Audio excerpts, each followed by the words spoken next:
If you work in an IRB office, maybe you're a director, a coordinator, a reviewer, then this is for you. We're going to talk about a frustration that I think is pretty universal in research compliance, and then look at a new kind of tool that's designed to change not just your workflow, but maybe the whole nature of your work. Yeah, this probably hits a little too close to home. It's that Groundhog Day feeling, right? You open up a new batch of submissions and you just know you're going to find the same predictable little issues week in and week out.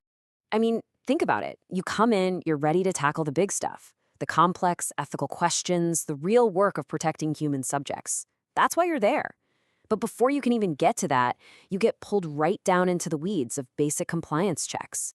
And you're caught in this loop, aren't you? You're hunting for that one missing consent element, or flagging that the protocol says one thing but the consent form says something else, or, sending an entire submission back just because a signature is missing. It all has to be done, but it's not where your real expertise shines. So let's really dig into this, because the cost here isn't just about the hours you lose. It's about that deeper frustration of knowing your skills could be used for so much more. And this right here just says it all.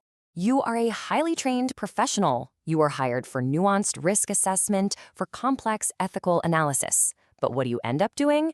Spending a huge chunk of your day on what feels like administrative busy work, stuff that really should have been caught before it ever landed on your desk.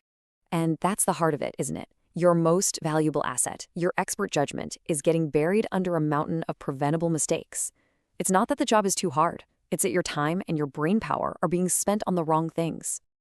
But what if you could flip that script? What if your office had a tool that was built specifically to handle that first tedious pass for you? Let's take a look at what that might mean. So we're going to use one example to see how this works in practice, a tool called Sunethics.ai. And look at how it's framed, as a first-pass reviewer that was built for the IRB by the IRB. So what is it exactly? Well, it's an AI tool that your office, the IRB office itself, uses to do an initial sweep. It automatically scans all the submission documents for those common, repetitive little compliance problems before a human reviewer even sees them. Now, this is a really, really critical distinction. This is not another piece of software you have to get researchers to use. Nope. This is an internal tool for your office. You own it. You control it. You use it to pre-screen everything, which means your team stays firmly in the driver's seat. Okay, so how does something like this actually fit into your day-to-day work? Well, the whole key is that it's designed to learn and enforce your specific rules. And the process is designed to be super simple. Your office uploads a new submission just like you normally would. The tool instantly scans it. And then your reviewer gets a file that's already been pre-checked with all the basic stuff flagged so they can jump straight into the real expert analysis.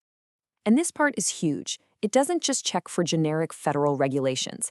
It enforces your institution's specific policies, your consent form templates, your unique local requirements. It's basically your own tireless, perfectly consistent compliance assistant. This quote just nails it.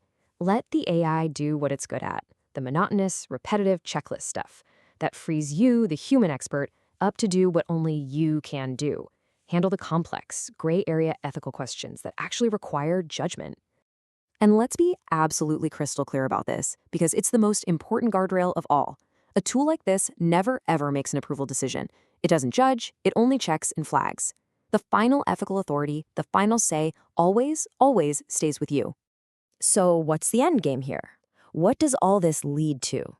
Well, it's about fundamentally changing where you spend your time, so you can focus on the work that truly matters.